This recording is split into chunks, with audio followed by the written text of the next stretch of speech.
Hello दोस्तों, कैसे आप सभी। उम्मीद करते हैं कि अच्छे होंगे, मस्त होंगे, स्वस्थ होंगे। आज 19 अक्टूबर 2024 दिन शनिवार का, हिंदी तिथि कार्तिक कृष्ण द्वितीया। और आइए बात करते हैं आज के मुख्य समाचार, बड़ी खबरें, देश और दुनिया का ताजा अपडेट लेकर हाजिर हो गए। आज का ये वीडियो भी बहुत ज्यादा महत्वपूर्ण होने वाला है, किसान भाइयों के लिए, युवाओं के लिए, कर्मचारियों के लिए, पढ़ने वाले बच्चों के लिए, बड़े बुजुर्गों के लिए, माता और बहनों के लिए काफी सारी महत्वपूर्ण और काम की बड़ी खबरें, अपडेट जानकारी आई है। पूरा वीडियो आप ध्यान से आखिर तक जरूर देखते रहिएगा, है ना। तो बिना टाइम विलंब के शुरुआत करते हैं आज की पहली बड़ी खबर। प्रधानमंत्री नरेंद्र मोदी 22 और 23 अक्टूबर को होने वाली ब्रिक्स समिट में शामिल होने के लिए रूस जाएंगे। विदेश मंत्रालय ने शुक्रवार को इस तरह की जानकारी दी है। आपको बताएं, रूस इस साल 16वीं ब्रिक्स समिट की अध्यक्षता कर रहा है। रूस के कजान में होने वाली समिट के दौरान पीएम मोदी सदस्य देशों के नेताओं के साथ द्विपक्षीय बातचीत भी करेंगे। चीनी राष्ट्रपति शी जिनपिंग भी समिट में शामिल होंगे और ऐसे में कयास लगाए जा रहे हैं कि पीएम मोदी और जिनपिंग के बीच भी मुलाकात हो सकती है। आपको बताएं, आज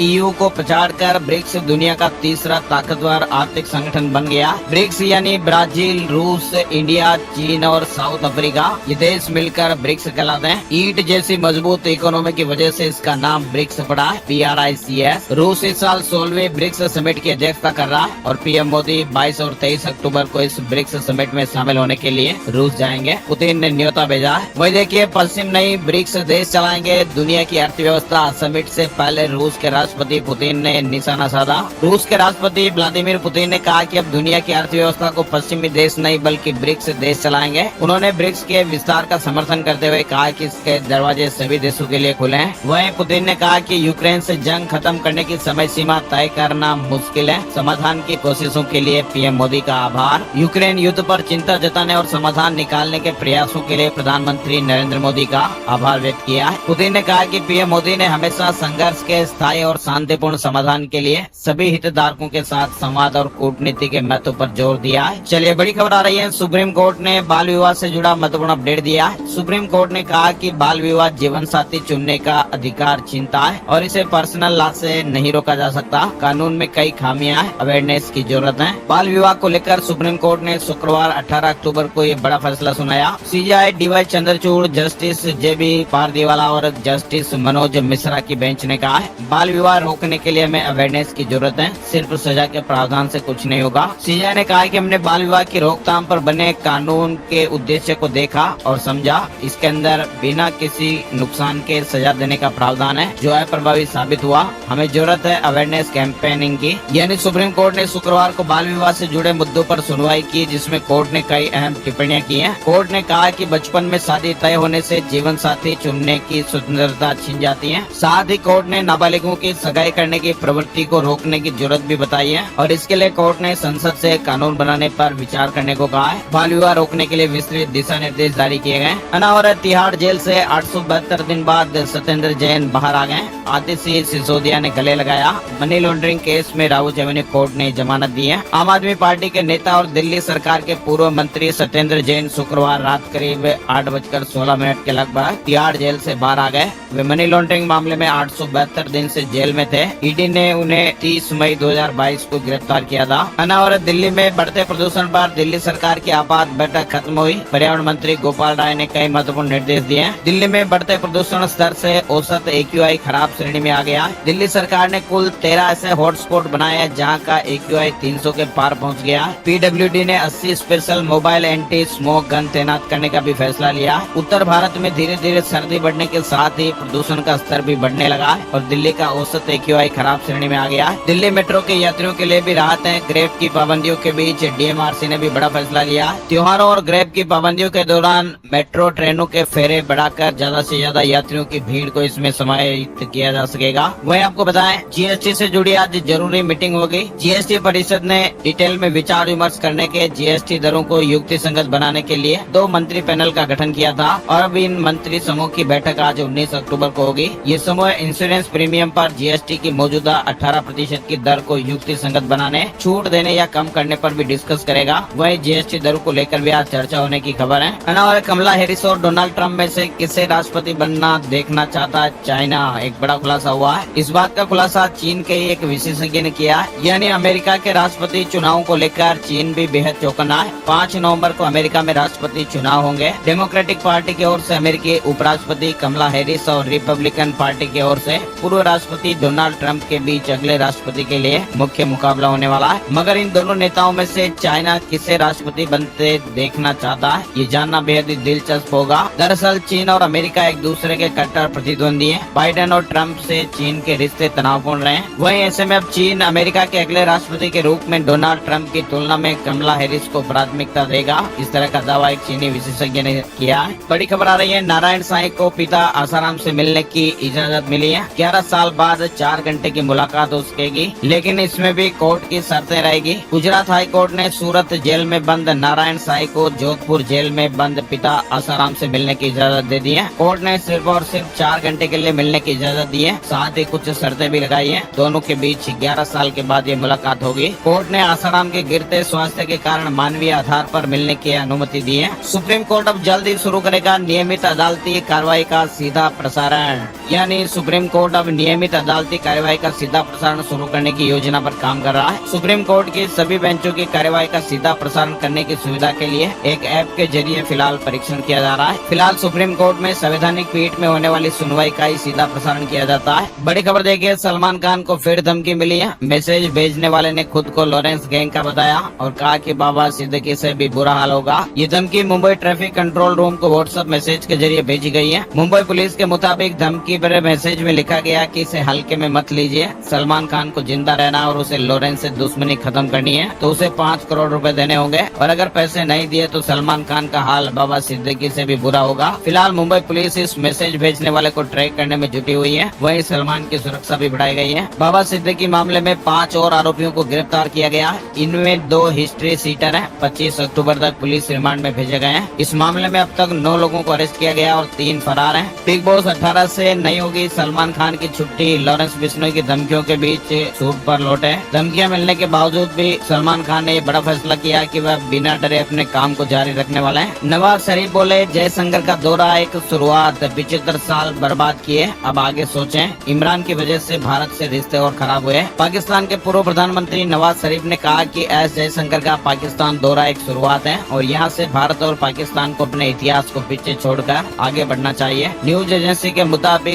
शरीफ गुरुवार को एससीओ की बैठक में पाकिस्तान गए। भारतीय पत्रकारों से बातचीत कर रहे थे। नवाज शरीफ की भारत को लेकर 5 बड़ी बातें सामने आई है। शांति प्रक्रिया रुकनी नहीं चाहिए। हम अपने पड़ोसियों को नहीं बदल सकते। हमें अच्छे पड़ोसियों की तरह रहना चाहिए। पहले ऐसी चीजें हुई है जो नहीं होनी चाहिए थी। दोनों पक्षों की अपनी शिकायतें हैं, लेकिन अब बेहतर होगा कि हम अतीत को दफना दें। भारत पाकिस्तान के बीच क्रिकेट फिर से शुरू हो। हम पूरी दुनिया में खेलते हैं लेकिन साथ नहीं खेलते। भारत पाकिस्तान के बीच व्यापार भी शुरू हो। दोनों देशों को, व्यापारियों को अपना सामान बेचने के लिए दूसरे देशों पर निर्भर नहीं रहना चाहिए। भारत और पाकिस्तान के बीच रिश्ते खराब होने के जिम्मेवार इमरान खान है। उन्होंने जैसी भाषा का इस्तेमाल किया वैसी भाषा तो सोचने भी नहीं चाहिए। आगे बढ़ते हैं। बड़ी खबर देखिए, हरियाणा का वो गांव जिसके 55 युवा एक साथ सरकारी नौकरी लगे। हरियाणा के कैथल जिले के डीग गांव के एक साथ 55 युवाओं की सरकारी नौकरी लगी है। एक दिन पहले नायब सिंह सैनी के मुख्यमंत्री पद की शपथ लेने के बाद हरियाणा स्टाफ सिलेक्शन कमीशन ने ग्रुप सी और डी का रिजल्ट जारी किया था और एक साथ 55 युवाओं का सिलेक्शन होने पर HSSC के चेयरमैन हिम्मत सिंह ने शुक्रवार को डी गांव के सरपंच प्रतिनिधि रोहतास नैन से फोन पर बातचीत की। बच्चों से भी बातचीत की गई। इससे पहले भी इस गांव से करीब 350 बच्चे सरकारी नौकरी पर लगे थे और जो बच्चे नौकरी से रह गए हैं वे भी आने वाले समय में जरूर लगेंगे। हरियाणा में SC आरक्षण में वर्गीकरण का फैसला लागू।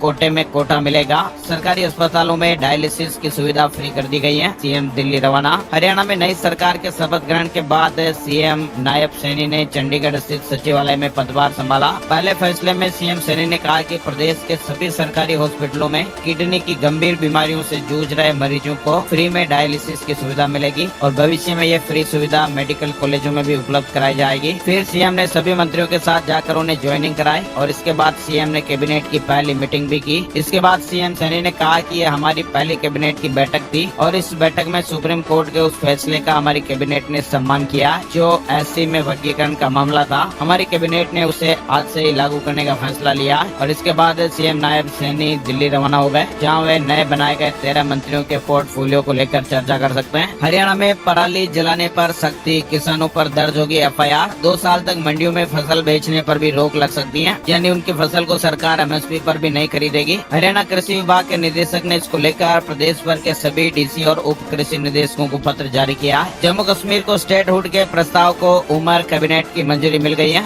मुख्यमंत्री उमर पीएम मोदी से 2 दिन में मुलाकात कर ड्राफ्ट सौंपेंगे। यानी जम्मू कश्मीर के राज्य के दर्जे की बहाली के लिए मुख्यमंत्री उमर अब्दुल्ला की कैबिनेट ने प्रस्ताव पास कर दिया है। गुरुवार को हुई कैबिनेट मीटिंग में ये फैसला लिया गया था। सूत्रों के मुताबिक उमर 2 दिन में दिल्ली में प्रधानमंत्री नरेंद्र मोदी से मुलाकात करेंगे और उन्हें प्रस्ताव का ड्राफ्ट सौंपेंगे। वहीं जम्मू कश्मीर में 5 मनोनीत विधायकों के मामले में 21 अक्टूबर को सुनवाई होगी। हाईकोर्ट की खंडपीठ सुनवाई करेगी। और देश में हर साल निकलता है 3.5 metric ton plastic waste. Bharat और डेनमार्क के बीच बड़ा समझौता हुआ है। भारत और डेनमार्क ने एक महत्वपूर्ण समझौता किया जिसकी बैठक दिल्ली में हुई और इस मीटिंग में इस मुद्दे पर चर्चा हुई कि प्लास्टिक के इस्तेमाल को इंडस्ट्री में कैसे कम किया जा सकता है। महाराष्ट्र के सत्तारूढ़ महायुति नेताओं ने अमित शाह से मुलाकात की। सीट बंटवारे को लेकर बातचीत निर्णायक मोड़ पर है। महाराष्ट्र में सत्तारूढ़ महायुति के नेताओं मुख्यमंत्री एकनाथ शिंदे और दोनों उप मुख्यमंत्रियों देवेंद्र फडणवीस और अजीत पवार ने शुक्रवार को केंद्रीय गृह मंत्री अमित शाह से मुलाकात की। शिवसेना यूबीटी को नया चुनाव चिन्ह मिला। महाराष्ट्र में विधानसभा के चुनाव के लिए नवंबर महीने की 20 तारीख को वोट डाले जाएंगे। वहीं इसे लेकर तमाम राजनीतिक पार्टियों की तरफ से भी तैयारियों को पुख्ता किया जा रहा है। इधर खबर है कि शिवसेना उद्धव गुट को चुनाव से पहले नया चुनाव चिन्ह मिला। दरअसल पार्टी ने खुद अपने पुराने चुनाव चिन्ह को बदलने की मांग की थी। महाराष्ट्र में एमवीएम में घमासान के बीच अलग ट्रैक पर अखिलेश 4 सीटों पर उम्मीदवार उतारे हैं। महाराष्ट्र विधानसभा चुनाव से पहले महाविकास आघाड़ी में सीटों के बंटवारे को लेकर घमासान मचा हुआ है और इस घमासान के बीच समाजवादी पार्टी ने मुंबई की 4 सीटों पर उम्मीदवार उतारने का ऐलान कर दिया है। बड़ी खबर देखिए, भारत ने लेबनान की मदद में हाथ बढ़ाया। 33 टन मेडिकल सामग्री भेजी जा रही है। इजराइल के हमले से तबाह लेबनान को भारत की ओर से शुक्रवार को मानवीय सहायता भेजी जानी शुरू हुई है। भारत के विदेश मंत्रालय की ओर से जारी बयान में कहा गया कि लेबनान को भारत ने 33 टन मेडिकल सामग्री भेजने का निर्णय किया है और इसकी पहली 11 टन की खेप शुक्रवार को भेजी गई। साथ ही बड़ी खबर आ रही है, इजराइल और हमास से जुड़े अपडेट भी चल रहे हैं। आत्मरक्षा से कोई समझौता नहीं। TV9 से यूएन में इजराइल के स्थायी प्रतिनिधि ने यह बात कही है। कहा गया कि इजराइल अपनी आत्मरक्षा से कोई समझौता नहीं करेगा। झारखंड में भाजपा को बड़ा झटका। झारखंड मुक्ति मोर्चा में शामिल हुए एनडीए के 2 दिग्गज विधायक हेमंत सोरेन ने कहा कि सभी सीटों पर हराएंगे। भारतीय रिजर्व बैंक के गवर्नर शक्तिकांत दास ब्लूमबर्ग की मेजबानी में आयोजित इंडिया क्रेडिट फोरम में शामिल हुए और इस कार्यक्रम में उन्होंने कहा कि आरबीआई पुलिस की तरह काम नहीं करता है। आरबीआई केवल वित्तीय बाजार पर निगरानी रखता है और आवश्यक होने पर वो कार्रवाई करता है। गंगा एक्सप्रेसवे से जुड़ी बड़ी खबर आ रही है। पश्चिमी उत्तर प्रदेश को पूर्वी उत्तर प्रदेश से जोड़ने वाले योगी सरकार के महत्वाकांक्षी प्रोजेक्ट गंगा एक्सप्रेसवे का निर्माण कार्य तेजी से प्रगति कर रहा है। 594 किलोमीटर लंबी इस परियोजना का उद्देश्य राज्य के दोनों छोरों के बीच यातायात को सुगम बनाना है। दिसंबर हालांकि इसकी समय सीमा जनवरी 2025 तक बढ़ाई गई है। भूमि का अधिग्रहण भी हो रहा है और तेजी से काम चल रहा है। वहीं देखिए, क्यूबा में बड़ा बिजली संकट पैदा हो गया है। पूरे देश में ब्लैकआउट की स्थिति बन गई। सरकार के लोगों से वहां अपील है कि घर पर ही रहें। क्यूबा के ज्यादातर लोगों के पास जनरेटर की सुविधा नहीं है। शहर में केवल कुछ ही लोगों के पास ये सुविधा है। क्यूबा में ऊर्जा की कमी से सरकार ने बिजली बचाने के लिए कठोर नियम अपनाने के लिए कहा है और ऐसे में श्रमिकों से घर पर रहने की अपील भी की गई है। और तो और कैरिबियाई देश क्यूबा में ये बिजली संकट बड़ा गहरा गया। पूरा देश में ब्लैकआउट हो गया। प्रतिबंधित संगठन पीएफआई पर ईडी का बड़ा एक्शन, बड़ा खुलासा। कहा कि 13,000 से अधिक एक्टिव सदस्य हैं, भारत के खिलाफ प्लानिंग कर रहे हैं। ईडी ने प्रतिबंधित संगठन पीएफआई की 57 करोड़ रुपए की कुल 35 संपत्तियों को जब्त किया है। बड़ी खबर देखिए, यूएई जाने वाले भारतीयों के लिए बड़ी खबर आई है। नई वीजा ऑन अराइवल पॉलिसी लागू की गई। यूएई में करीब 35 लाख से अधिक भारतीय रहते हैं। अमेरिका का वीजा रखने वाले व्यक्तियों को अब यूएई का वीजा मिलने में आसानी होगी। यहाँ जाने वाले यात्रियों के लिए नई वीजा पॉलिसी लागू की गई है और इस नई वीजा ऑन अराइवल नीति में अमेरिका और यूरोपीय संघ के किसी देश का वीजा या ग्रीन कार्ड रखने वाले व्यक्तियों को यूएई का वीजा मिलने में आसानी होगी। छत्तीसगढ़ को मिला police colours. CM Vishnu Deo Sai ने गृह मंत्रालय और राष्ट्रपति जी का आभार जताया है। छत्तीसगढ़ पुलिस को भारत के महामहिम राष्ट्रपति का पुलिस कलर्स प्रदान किया गया। ऑनलाइन विटामिन कैप्सूल मंगाने वाले सावधान हो जाइएगा। एक बड़ा खुलासा हुआ है। D3 और K2 की बोतलों के कैप्सूल में विटामिन की जगह स्टार्च निकल रहे हैं। और उत्तर प्रदेश के झांसी में हाईवे पर तेज रफ्तार ट्रक पलटी खा गया। ट्रक में 1800 किलो टमाटर लदा हुआ था और ट्रक के पलटते ही टमाटर हाईवे पर 50 मीटर के दायरे में बिखर गए। पुलिस को सुरक्षा करनी पड़ी। गुजरात से बड़ी खबर आ रही है। पाकिस्तान, अफगानिस्तान, बांग्लादेश और चीन से हवाला के जरिए आने वाले रुपयों को USDT में बदलने वाले एक रैकेट के आरोपी पिता, पुत्र और एक अन्य कर्मचारी को स्पेशल ऑपरेशन ग्रुप SOG ने 4 दिनों के रिमांड पर लिया है और इस जांच में बड़े बड़े खुलासे हो रहे हैं। पिता पुत्र के 9 बैंक खाते पहले ही फ्रीज किए जा चुके चुके हैं और पुलिस को 15 और खातों की जानकारियां मिली है। 3000 से अधिक सिम कार्ड दुबई और अन्य देशों में भेजे गए। आरोपी 8-9 लाख रुपए के सिम कार्ड दुबई में सप्लाई करते थे। वही देखिए बड़ी खबर है, सूरत को दिवाली की सौगात मिली है। सूरत इंटरनेशनल एयरपोर्ट पर दिवाली से पहले या बाद में 8 नई फ्लाइट शुरू होने वाली है। सूरत से शारजाह और दुबई के अलावा अब विंटर शेड्यूल में तीसरी इंटरनेशनल फ्लाइट मिलने जा रही है। एयर इंडिया एक्सप्रेस सूरत से बैंकॉक के साथ मुंबई के लिए भी सीधी उड़ान शुरू करेगी। इसके अलावा सूरत से गोवा, चेन्नई, भावनगर, मुंद्रा, जामनगर, जोधपुर और भुज की घरेलू उड़ानें भी शुरू की जाएगी। इन सभी उड़ानों का शेड्यूल जारी कर दिया गया है। बैंक लॉकर में रखे 5 लाख रुपए के नोट खा गई दीमक। नोएडा में कस्टमर ने बैंक से कहा कि मुझे मेरे पैसे वापस दिलाइए। नोएडा में बैंक के लॉकर में रखे 5 लाख रुपए के नोट दीमक ने खा लिए। करीब 3 महीने बाद जब कस्टमर ने लॉकर खोला तो उसके होश उड़ गए। हालांकि बैंक प्रबंधन ने इस मामले में हाथ खड़े कर दिए। उल्टा कस्टमर से कहा कि लॉकर में रुपये नहीं रखने चाहिए, रुपए के लिए अकाउंट है। फिलहाल पीड़ित कस्टमर ने बैंक के सीनियर अफसरों से शिकायत की है। वहीं देखिए सीजीआई चंद्रचूड़ ने कहा कि आयुर्वेद सिर्फ भारत तक सीमित नहीं, कोविड-19 के दौरान एलोपैथिक दवा नहीं ली, इसी से ठीक हुआ। सुप्रीम कोर्ट के चीफ जस्टिस डीवाई चंद्रचूड़ ने आयुर्वेद को स्वस्थ जीवन के लिए जरूरी बताया। उन्होंने कहा कि आयुर्वेद सिर्फ भारत तक ही सीमित नहीं है, ये एक प्राकृतिक इलाज है। सीजीआई ने ये बातें गुरुवार 17 अक्टूबर को अखिल भारतीय आयुर्वेद संस्थान AIIA के अंतर्राष्ट्रीय सम्मेलन में कही। उन्होंने आयुष मंत्रालय की भी तारीफ करते हुए कहा कि मंत्रालय का ग्लोबल लेवल पर आयुर्वेदिक इलाज की मान्यता बढ़ाने में बड़ा योगदान दे रहा है। मद्रास हाई कोर्ट ने कहा कि राज्यपाल कैबिनेट के फैसले मानने के लिए बाध्य हैं, वे इसे नहीं बदल सकते। तमिलनाडु गवर्नर ने स्टालिन सरकार का फैसला रोका था। 2025 से जेईई मेंस एग्जाम पैटर्न में बदलाव, सेक्शन बी में ऑप्शनल क्वेश्चन खत्म है। अब सभी 5 सवालों को हल करना अनिवार्य होगा। बायजूस के फाउंडर बोले, मैं धोखेबाज नहीं, वापसी करूंगा।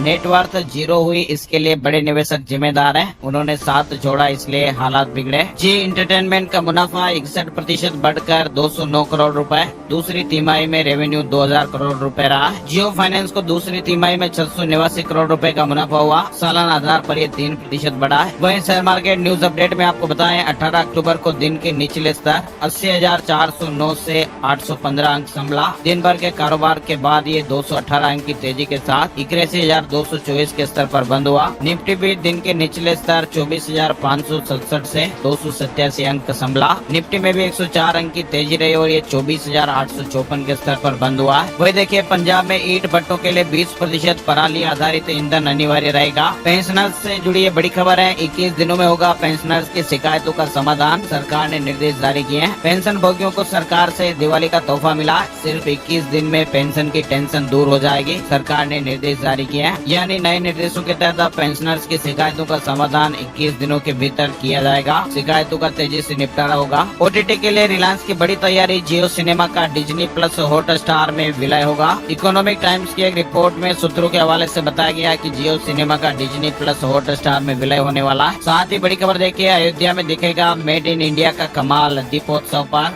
भव्य ड्रोन शो भी होगा। रामनगरी अयोध्या में 30 अक्टूबर को होने वाला 8वां दीपोत्सव कई मायनों में खास होगा। भव्य मंदिर में रामलीला की प्राण प्रतिष्ठा के बाद पहला दीपोत्सव अध्यात्म के साथ साथ आधुनिक भारत की छवि भी दिखाएगा। एक तरफ सरयू के घाट लाखों दीपक से जगमग होंगे, वहीं दूसरी ओर मेड इन इंडिया के ड्रोन आधुनिक और विकसित भारत की तस्वीर भी दिखाएंगे। वहीं भारतीय प्रशासनिक सेवा IAS अधिकारी संजीव हंस और पूर्व विधायक गुलाब यादव को प्रवर्तन निदेशालय यानी ईडी ने गिरफ्तार कर लिया। नेपाल से जुड़ी बड़ी खबर आ रही है। नेपाल के पूर्व उप प्रधानमंत्री रवि लामिछा ने गिरफ्तार हो गए। संगठित अपराध और धन दुरुपयोग के आरोप लगे हैं। ESI से जुड़ी बड़ी खबर है। ESI आयुष्मान भारत योजना को साथ लाने को मंजूरी मिल गई है। स्वास्थ्य सेवा बढ़ाने की तैयारी। कर्मचारी राज्य बीमा निगम की चिकित्सा लाभ परिषद ने शुक्रवार को लाभार्थियों के लिए स्वास्थ्य सेवा पहुंच बढ़ाने को लेकर आयुष्मान भारत PM जन आरोग्य योजना के साथ कर्मचारी राज्य बीमा निगम योजना को साथ लाने को मंजूरी दे दी है। 12 करोड़ से अधिक गरीब परिवारों को फायदा मिलेगा। वहीं देखिए 12 नवंबर को होगा विस्तारा का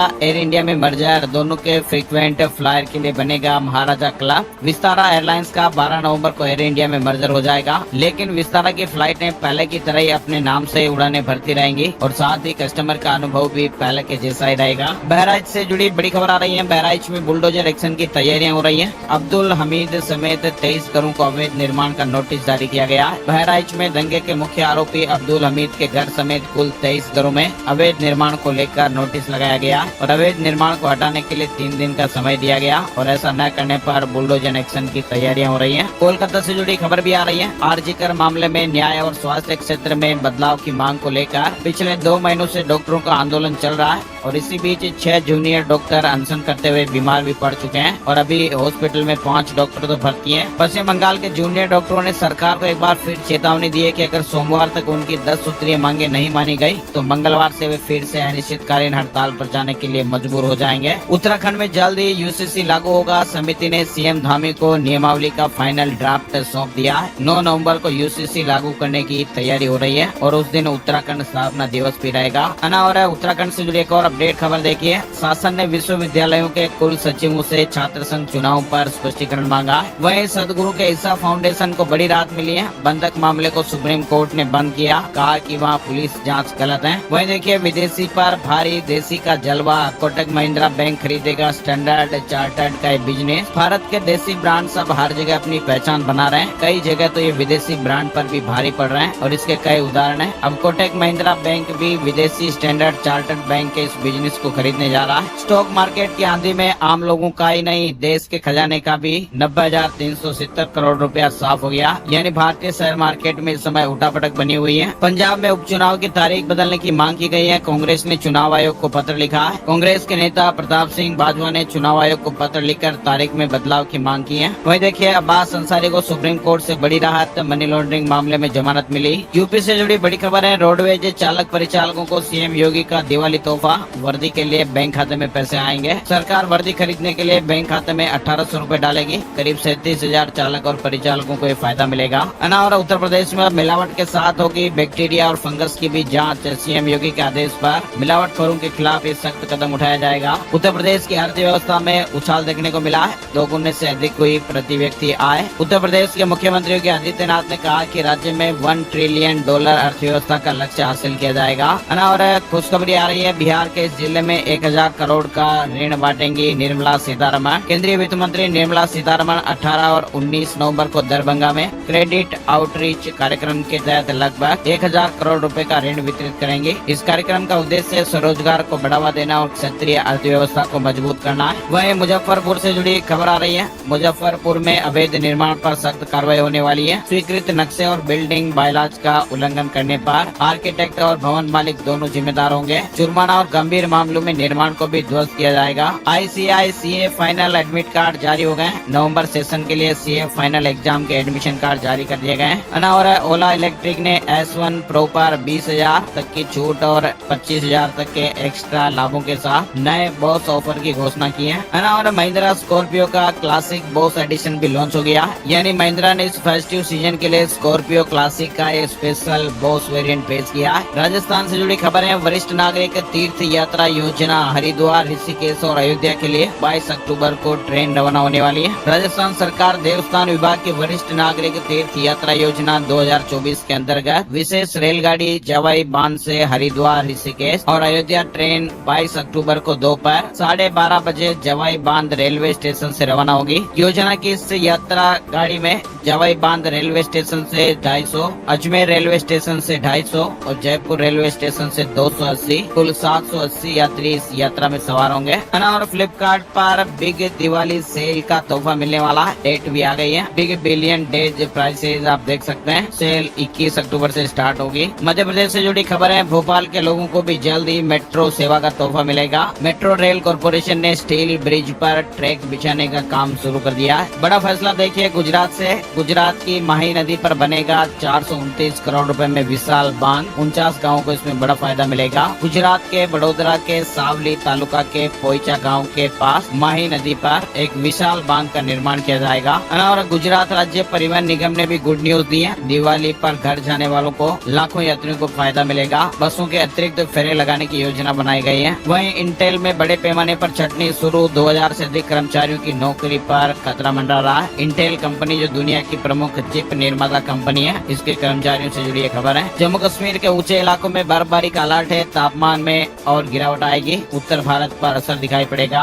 जम्मू कश्मीर के ऊंचे इलाकों में 23 अक्टूबर से बर्फबारी का अलर्ट जारी किया गया है। पंजाब से जुड़ी खबर है। 72 शिक्षक प्रोफेशनल ट्रेनिंग के लिए फिनलैंड रवाना हो गए। सीएम भगवंत मान ने कहा कि नए युग की शुरुआत। पंजाब सरकार ने इन 72 टीचर्स को फिनलैंड भेजा है। वहीं पंजाब में भगवंत मान सरकार ने आम लोगों के लिए सरकार तुम्हारे द्वार योजना योजना शुरू की है ताकि जन्म प्रमाण पत्र, आय प्रमाण पत्र और 43 तरह के जो अन्य डॉक्यूमेंट दस्तावेज हैं वो घर बैठे ही प्राप्त कर सकते हैं। राजस्थान में दीपावली से सर्दी बढ़ने लगेगी। पोखरण समेत आसपास के एरिया में हल्की बारिश हुई। 11 शहरों में गुलाबी ठंड भी शुरू हो गई है। वहीं राजस्थान के 4 जिलों में सीबीआई के छापे, अवैध रेत खनन मामले में दबिश दी गई है। 10 जगहों पर सर्च में दस्तावेज जब्त किए गए। राजस्थान के उदयपुर से जुड़ी खबर है। लेपर्ड के गर्दन और पेट में पुलिस कर्मी ने 4 गोलियां मारी। उदयपुर में सर्च के दौरान टीम पर आदमखोर लेपर्ड झपटा था, जहां पर अभी हाल ही में एक महिला की जान ली थी, वहीं पर इसका शूट आउट हुआ है। सूत्रों के अनुसार इसी लेपर्ड ने बीते 1 महीने में 10 लोगों का शिकार किया था। छत्तीसगढ़ से जुड़ी खबर है। कोर्ट में चल के रानू साहू के आंसू बोले की प्रताड़ित कर रहे हैं। निलंबित IAS ने कहा कि स्ट्रॉन्ग हो। छत्तीसगढ़ DMF घोटाले में रोज 7 घंटे पूछताछ भी होगी। वहीं पटना नई दिल्ली स्पेशल ट्रेन 30 नवंबर तक चलेगी। मुजफ्फरपुर आनंद विहार रेल के समय में इजाफा हुआ। बड़ी खबर देखिए, पुराने आलू को केमिकल में डाला, नया तैयार हो गया। अमोनिया से छिलका हटाकर 30 वाले आलू को 50 रुपए में बेच रहे मुनाफाखोर। नए आलू खरीद रहे हैं तो सावधान हो जाइए, क्योंकि नए आलू के नाम पर जहरीला आलू धड़ल्ले से बिक रहा है। रांची के सभी बाजारों में से आलू करीब 50 रुपए किलो की दर से मिल रहा है। बड़ी खबर सामने आई है। वहीं देखिए, नीतीश सरकार ने बड़ा फैसला लिया। छोटे व्यवसायियों को भी मिलेगा बालू भंडारण और बिक्री का अधिकार। वहीं बिहार में मुख्यमंत्री उद्यमी योजना में 340 लोगों को नोटिस दिया गया है। सरकार के साथ चालाकी कर रहे थे। आइए अब आपको बताते हैं gold price today, silver price today, सोने चांदी के भाव। सोना 600 रुपए महंगा होकर 77,410 रुपए प्रति 10 ग्राम पर। चांदी 683 रुपए महंगी होकर 92,283 रुपए प्रति किलो पर पहुंच गई। फेस्टिव सीजन ने सोने की डिमांड बढ़ाई है। और आइए अब आपको बताते हैं कि सितारे क्या कुछ करे हैं। आज 19 अक्टूबर का राशि बल। आज का राशि बल, आज के ग्रह नक्षत्र सिद्धि योग बना रहे हैं, जिससे आज वृष राशि वाले नौकरी पेशा लोगों के लिए अच्छा दिन रहेगा। कन्या राशि वालों को रुका हुआ पैसा मिलेगा और नौकरी में भी नई जिम्मेदारियां बढ़ेगी। धनु और मकर राशि के लोगों को रुका हुआ पैसा मिलने के योग हैं। तुला राशि के नौकरी पेशा लोगों के स्थान परिवर्तन के योग हैं। मिथुन राशि के लोग बिजनेस में लापरवाही ना करें। मीन राशि के नौकरी पेशा लोगों के लिए चुनौतियों वाला दिन रहेगा। और इनके अलावा बाकी राशियों के लिए आज सितारों का मिला जुला असर रहेगा, है ना। तो ये थे दोस्तों आज के मुख्य समाचार, बड़ी खबरें, हेडलाइंस और सुर्खियां अपडेट। हमारी टीम की मेहनत और मोटिवेशन के लिए प्लीज इस वीडियो को आप फेसबुक और व्हाट्सएप पर भी जरूर शेयर कीजिएगा। आपका लाइक और शेयर हमारी टीम को बहुत ज्यादा मोटिवेशन देता है और हमें अच्छी खबरें आप लोगों के लिए लाने के लिए मेहनत करने की बड़ी प्रेरणा मिलती है। तो प्लीज आप लाइक और शेयर में कंजूसी मत कीजिएगा। वीडियो को फुल फेसबुक और व्हाट्सएप पर यार दोस्तों के साथ, जान पहचान वालों के साथ शेयर कर दीजिएगा, है ना। तो एक और नई जानकारी और नए वीडियो में फिर मिलते हैं, तब तक के लिए जय